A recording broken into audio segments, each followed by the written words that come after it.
দলের প্রভাবশালীদের বিরুদ্ধে মুখ খোলায় খুন হয়ে যাওয়ার আশঙ্কা করছেন হুমায়ুন কবির। বিষয়টি নিয়ে শোরগোল শুরু হতেই রাজ্যের বিরোধী দলনেতা হুমায়ুন কবিরকে হাইকোর্ট বা কেন্দ্রীয় স্বরাষ্ট্রমন্ত্রীর দ্বারস্থ হওয়ার পরামর্শ দিয়েছেন। শুভেন্দু অধিকারী বলেছেন, হায়দ্রাবাদের সাংসদ থেকে এ রাজ্যের আইএসএফ বিধায়ক নওশাদ সিদ্দিকীকে নিরাপত্তা দেয় কেন্দ্র।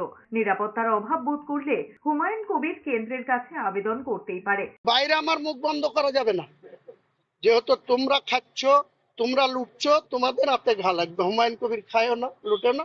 আমি আশঙ্কা করছি এই ধরনের প্রভাবশালীদের মদতে আমি মুর্শিদাবাদে বেঁচে নাও থাকতে পারি, মার্ডারও হয়ে যেতে পারে। এই ধরনের মন্তব্যের পর নজর রাখছে নেতৃত্ব। এই ধরনের মন্তব্য করা উচিত নয়, বিভ্রান্তি তৈরি হয়। কোনো বক্তব্য থাকলে নেতৃত্বকে জানাতেই পারেন, কিন্তু অকারণে বাজার গরম করে লাভ কি? এই ধরনের অনভিপ্রেত বক্তব্য এতে বিভ্রান্তি তৈরি করে। এই ধরনের কোনো মন্তব্য তার করা উচিত না, অনভিপ্রেত।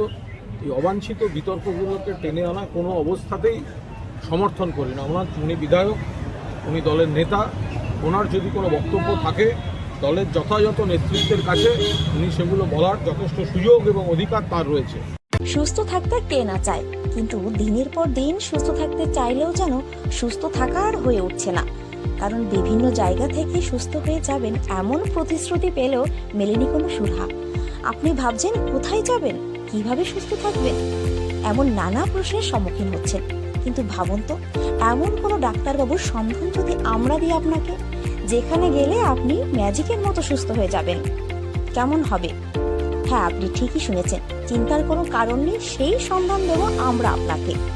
কথায় আছে ডাক্তার হলো ভগবান, তবে সেই ভগবানের সন্ধান কজন পায়? আজ আমরা এমন একজন ডাক্তারবাবুর অর্থাৎ ডক্টর সন্তুদের সঙ্গে পরিচয় করিয়ে দেব, যেখানে রোগী ম্যাজিকের মতো সুস্থ হয়ে যান। এটা কোনো গল্প নয়, এটাই বাস্তব।